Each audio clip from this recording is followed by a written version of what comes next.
संत श्री बाळूमामा मंदिरातील भ्रष्टाचारावर कारवाई करावी, मात्र मंदिराचे सरकारीकरण करू नये यासाठी यवतमाळ येथील दत्त चौकात आंदोलन करण्यात आले।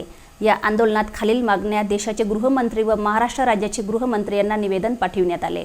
कोट्यवधी भक्तांचे श्रद्धास्थान असलेले कोल्हापूर जिल्ह्यातील आदमापूर येथील श्री संत बाळूमामा देवस्थानात भ्रष्टाचार करणाऱ्यावर शासनाने निश्चितपणे कठोर कारवाई करावी, मात्र भ्रष्टाचाराच्या नावाखाली या मंदिराचे सरकारीकरण करण्याला हिंदू समाजाचा तीव्र विरोध आहे।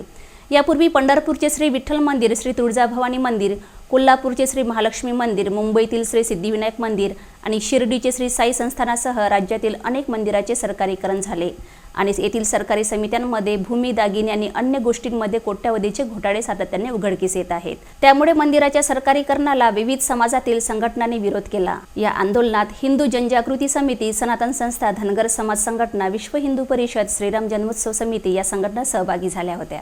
राम भक्तों पर अत्याचार नहीं सहेगा हिंदुस्तान। राम भक्तों पर अत्याचार नहीं सहेगा हिंदुस्तान। श्री राम मंदिर का विडंबन नहीं सहेगा हिंदुस्तान। श्री राम मंदिर का विडंबन नहीं सहेगा हिंदुस्तान। श्री राम जी का अनादर नहीं सहेगा हिंदुस्तान। श्री राम जी का अनादर नहीं सहेगा हिंदुस्तान। देश की अखंडता भंग करने वालों पर कार्रवाई करो, कार्रवाई करो। देश की एकता, अखंडता भंग करने वालों पर कार्रवाई करो, कार्रवाई करो। हिंदुओं को मारपीट करने वालों पर कार्रवाई करो, कार्रवाई करो। हिंदुओं पर मारपीट करने वालों पर कार्रवाई करो, कार्रवाई करो।